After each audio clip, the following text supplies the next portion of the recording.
Morning friends. आज का जो हमारा टॉपिक है वो हमने पेपर सेकंड से लिया गया है, यानी कि पेपर जो सेकंड है आपका बेसिक मोस्टली सभी बच्चों को पता होगा। Paper second national movement and constitution of India. तो इससे पहले जो हम डिस्कस कर रहे थे वो कर रहे थे राजनीतिक सिद्धांत यानी कि पॉलिटिकल थ्योरी, जो आपका फर्स्ट पेपर है। और मोस्टली सभी बच्चों को ये पता होगा कि जो पेपर यहाँ पे जो सब्जेक्ट्स है, हर सब्जेक्ट के आपके दो पेपर हैं। तो फर्स्ट पेपर है एंड सेकंड पेपर। तो फर्स्ट पेपर भी हम साथ साथ लेकर के चल रहे हैं, एंड देन यहाँ पे जो सेकंड पेपर का जो फर्स्ट चैप्टर है उसके कुछ कंसेप्ट आप यहाँ पे बताने हैं, तो वो भी हम साथ साथ लेकर के चलेंगे, तो कंफ्यूज नहीं होना है। देन जो आज का हमारा टॉपिक है ये है the birth and growth of nationalism in India, the Indian national Congress. कि जो राष्ट्रवाद था, भारत में राष्ट्रवाद का उदय कैसे हुआ, उसका जो कौन से पॉइंट हुआ, और इंडियन नेशनल कांग्रेस की क्या मतलब उसके बारे में इस्टेब्लिश वहाँ पे जो इंडियन नेशनल कांग्रेस थी, जो फर्स्ट वहाँ पे एक समूह था, ये कब इस्टेब्लिश हुआ, इसके क्या क्या कार्य हैं, ये सब छोटे छोटे को क्लियर करेंगे। तो मेक श्योर ये इस तरह के टॉपिक में आप कंफ्यूज नहीं होंगे, क्योंकि जो फर्स्ट पेपर है वो आपका पॉलिटिकल थ्योरी है, एंड देन जो सेकंड पेपर है वो आपका इंडियन नेशनल मूवमेंट से रिलेटेड है, इंडियन नेशनल मूवमेंट और कॉन्स्टिट्यूशंस ऑफ इंडिया। ठीक है, तो चलिए आज के यहाँ पे स्टार्ट करते हैं। तो सबसे पहले हम यहाँ पे बात करेंगे कि जो 16वीं सदी थी, यानी कि 16th सेंचुरी में भारत अपनी समृद्धि और गौरव के चरमोत्कर्ष पर था। यानी कि जब वहाँ पर 16th सेंचुरी में क्या हो रहा था, प्रॉपर रूप से height of prosperity and pride पूरी तरीके से वहाँ पे मतलब affected by prosperity of India. यानी कि यहाँ पर हम देख सकते हैं कि 16वीं सदी एक ऐसी सदी मानी जा सकती है जहाँ पर इंडिया हर तरीके से अपने आप को ग्रोथ कर रहा था। ठीक है, ये तब की बात है जब भारत में अंग्रेज़ों का मतलब जो था वो स्टार्टिंग थी। तो स्टार्टिंग में हम जब बात करते हैं कि भाई अंग्रेज़ों ने जो ईस्ट इंडिया कंपनी यहाँ पे इस्टेब्लिश की थी, तो वो स्टार्टिंग के 20 सालों तक तो उन्होंने बहुत अच्छा वर्क किया, जिसमें हम जो सामाजिक बुराइयाँ थी उनका उन्मूलन, यानी कि उनको फिनिश करना या कुछ भी इस तरह की, यानी कि हर तरीके से सिस्टमैटिक तरीके से उन्होंने काम किया। और प्रॉपर स्टार्टिंग के 10-15 साल एज ए बिज़नेस के तौर पर व्यापार के लिए आए थे। तो 20 साल के बाद वहाँ पे एक्टिविटी होती है जो हड़प नीति होगी या डिप्लोमेटिक, वहाँ पे प्रॉपर रूप से मतलब भारतीय जनता को प्रॉपर रूप से अपने नीचे दबाना हर तरीके से, यानी कि हर जगह अपना डोमिनेट करना, ये 20 साल के बाद हुआ था, after 20 years. And before 20 years से क्या था कि जब तक शुरू के 20 साल तक उन्होंने काफ़ी अच्छा काम किया, और उन कामों को हम मतलब उनकी जो अचीवमेंट थी, जो उपलब्धि थे, उसके लिए हम यहाँ पे पढ़ते भी हैं। तो 16वीं सदी यहाँ पे थी कि इंडिया में प्रॉपर रूप से हर तरीके से इंडिया मतलब पूरे हाई पॉइंट पे वहाँ पे काम कर रहा था, हर तरीके से डेवलप वहाँ चीज़ों का हो रहा था। और भारत की समृद्धि से प्रभावित होकर, देखिए जो भी कंट्री एक तरीके से डेवलप के फेज़ में चलता है, हर तरीके से वो समृद्धशाली बन जाता है। वहाँ पे अदर जो कंट्री होती है वो उनके पॉइंट ऑफ व्यू से वहाँ पे उनको भी देखती है, वो भी चाहती है कि उससे रिलेट होना। तो जब वो प्रभावित होकर यूरोप के विभिन्न देश भारत के साथ व्यापार करना चाहते थे, यानी कि जो वरियस कंट्रीज़ थी यूरोप की, वो मर्ज होना चाहते थे एज ए विद बिजनेस के साथ साथ में, कि हम मतलब इंडिया से हम बिजनेस रिलेट करेंगे, बिजनेस में इम्पोर्ट एक्सपोर्ट करेंगे। जो वहाँ चीज़ें बनती हैं, जैसे मसाले फॉर फर्स्ट प्रायोरिटी पर तो वहाँ पे मसाले ही थे, तो मसालों को हम अपने यहाँ पे मंगाएंगे, हम मतलब वहाँ से ख़रीदेंगे। तो मसालों का जो बगान है वो भी इंडिया को ही बोला जाता था।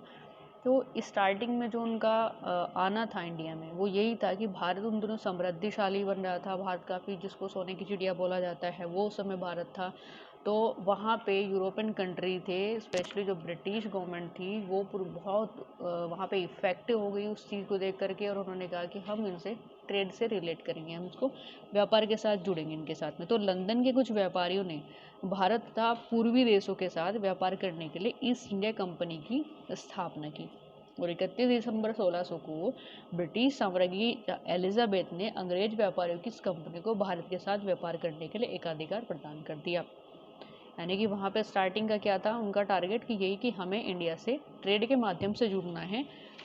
डिप्लोमेटिक पॉलिसी या उनके ऊपर डोमिनेट करना, ये अभी दूर दूर तक उनकी समझ से परे था, क्योंकि वो इंडिया में नहीं आए थे, इंडिया की क्या कंडीशंस उन्हें नहीं पता थी, वो सिर्फ ट्रेड से जुड़ना चाहते थे। लेकिन जैसे ही वो इंडिया आए, उन्होंने अपने वहाँ पे कंपनी इस्टेब्लिश की और कुछ समय रहे, तो उन 20 सालों में उन्होंने देख लिया कि इंडिया में बहुत सारी ऐसी पॉपुलेशंस हैं जो माइंड से काम नहीं करती है, जो सिर्फ धर्म से रिलेटेड जो कर्म कांड है, जो अंधविश्वास है, उनमें इन्वॉल्व है। बहुत सारी कुरीतियाँ उन्होंने देखी, तो प्रॉपर रूप से वो उसको ठीक भी करना चाहते थे, लेकिन कुछ ऐसी भी एक्टिविटी थी जो उनको मतलब एक तरीके से दबा करके अपना खुद का वहाँ पे शासन स्थापित किया। नेक्स्ट मैं बात करते जैसे ईस्ट इंडिया कंपनी के द्वारा बहुत तेज़ी से प्रगति वहाँ पे की गई। इस्टेब्लिश तो कर ली थी वो वहाँ पे, कहाँ पे कब की थी? 31 दिसंबर 1600 को। फिर उसके बाद वहाँ पे इस्टेब्लिश करने के बाद जो ईस्ट इंडिया कंपनी थी बहुत तेज़ी से ग्रोथ करती चली गई। तो व्यापारिक प्रतियोगिता में पुर्तगाली, डच, फ्रेंच जो व्यापारिक थे वो कंपनियों को पराजित कर भारत के व्यापार पर अपना प्रभुत्व स्थापित कर ले। यानी कि इंडिया में सिर्फ ब्रिटिश ही नहीं, वहाँ पे जो पोर्चुगल थे, डच थे, फ्रेंच थे, इनसे भी रिलेटेड बहुत सारे जो व्यापारी थे वो वहाँ पे इस्टेब्लिश थे, वहाँ पे कॉम्पिटिशन्स की तरह काम कर रहे थे। तो जब से ईस्ट इंडिया कंपनी आई उन्होंने उसको भी मतलब जो ईस्ट इंडिया कंपनी ने पोर्चुगल, डच और फ्रेंच के जो व्यापारिक संगठन थे उनको रिप्लेस करके अपना वहाँ पे स्टेबल कर लिया, स्टैंड कर लिया वहाँ पे। व्यापारिक कंपनी के रूप में स्थिति सुदृढ़ कर लेने के बाद 1750 से कंपनी ने भारत में शक्ति राजनीति का खेल स्टार्ट कर दिया, यानी कि गेम्स ऑफ पावर पॉलिटिक्स। 1850 तक भारत के बहुत बड़े भाग पर कंपनी का शासन स्थापित हो चुका था। अगर मैं आपको यहाँ पर मैप के थ्रू दिखाऊं तो ये पूरा प्रॉपर रूप से, ये हल्का डार्क आपको जो दिखाई दे रहा है, ये ब्रिटिश जो ईस्ट इंडिया कंपनी है इसका एक अचीवमेंट थी, वो धीरे धीरे वो इंक्रीज होती चली जा रही थी। तो प्रॉपर रूप से पूरे ही इंडिया पर उन्होंने 1850 तक की अगर हम बात करें तो प्रॉपर रूप से ईस्ट इंडिया कंपनी पूरे इंडिया में फैल चुकी थी, अलग छोटी छोटी ब्रांच के रूप में। 1857 का स्वतंत्रता संग्राम और कंपनी के शासन की समाप्ति की क्या स्टार्टिंग थी? देखिए, सबसे बड़ा रीजन था कि कंपनी के शासन के लगभग 100 वर्षों में राजनीतिक, धार्मिक, आर्थिक और सैनिक क्षेत्र में अनेक प्रवृत्तियों का उदय हुआ। बहुत सारी एक्टिविटी वहाँ पे हुई। Religions, economy and military fields emerge in nearly 100 years के आसपास, जिन्होंने भारत की जनता को कंपनी के शासन का प्रबल विरोधी बना दिया। और बहुत सारी ऐसी एक्टिविटी थी जिनकी वजह से वो कंपनी का विरोध करने के लगे, उनके अगेंस्ट खड़े होने लगे। बहुत सारे ऐसे रीजंस थे, क्योंकि स्टार्टिंग उनकी काफ़ी अच्छी थी, काफ़ी ग्रोथ में वो जो उनकी कंपनी थी ईस्ट इंडिया कंपनी काफ़ी ग्रोथ वहाँ पे ले रही थी, लेकिन जो उनकी एक्टिविटी थी पावर ऑफ पॉलिटिक्स की, वो धीरे धीरे बढ़ती गई और उसका विरोध भारतीय जनता द्वारा धीरे धीरे उधर से भी बढ़ता चला गया। अंग्रेजों द्वारा भारतीयों को धार्मिक और सामाजिक जीवन में हस्तक्षेप तथा उन्हें ईसाई बनाने के कार्यों ने साधारण भारतीयों में तीव्र असंतोष को जन्म दिया।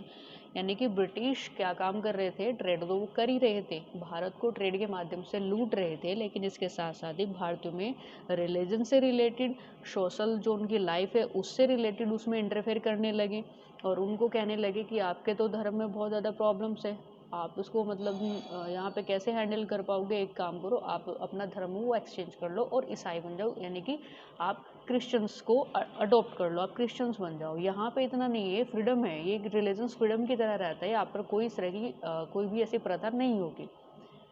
एक मेन कारण ये भी था कि हमारे जो हिंदू धर्म था उसमें बुराइयाँ बहुत थी, तो कुछ लोग तो उन बुराइयों से ही परेशान होकर अपने आप को क्रिश्चियंस में कन्वर्ट करना चाहते थे, लेकिन कुछ लोग थे कि यहाँ पे जो एक्टिविटी हो रही है काफ़ी हद तक निगेटिव वाली हो रही है, तो वो इस चीज़ को वहाँ पे अनसेटिस्फाई होने लगे।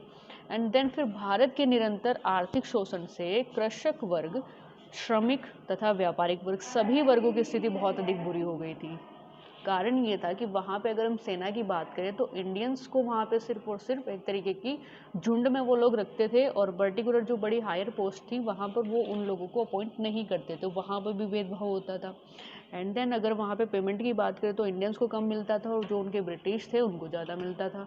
एडमिनिस्ट्रेटिव सिस्टम है उसमें भी IAS और IPS की जॉब वो अपने खुद के लिए प्रेफर करते थे और इंडियंस के लिए छोटी मोटी जॉब वहाँ पे रखते थे।